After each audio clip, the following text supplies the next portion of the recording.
শুভ দুপুর বন্ধুরা, আবারও তোমাদের সামনে চলে এসেছি লাঞ্চ থালি শেয়ার করতে। তো চলো দেখা যাক কি রয়েছে লাঞ্চে। তো প্রতিদিনের মতন ভাত তো রয়েছে, যেহেতু আমরা মাছে ভাতে বাঙালি, ভাত তো লাগবেই। এরপরে রয়েছে স্যালাডে রয়েছে শসা আর পেঁয়াজ। আজকে পেঁয়াজ রয়েছে কারণ আজকে তো সানডে স্পেশাল, তাই।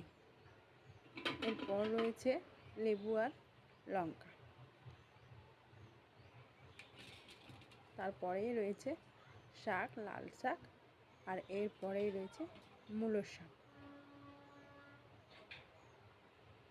তারপরে রয়েছে চচ্চড়ি, মানে ছোটো মাছের চচ্চড়ি, যেটাকে ছোটো ছোটো ডাঁটা, পটল আর আলু আর মূলো দিয়ে করা হয়েছে। খেতে কিন্তু বেশ হয়েছে, ছোটো মাছ খেতে ভালোই লাগে। এরপরে সানডে স্পেশাল চিকেন তো থাকবেই, যে সানডে বলে কথা। তো তোমরা কে কে চিকেন খেতে পছন্দ করো প্লিজ কমেন্টে জানাবে।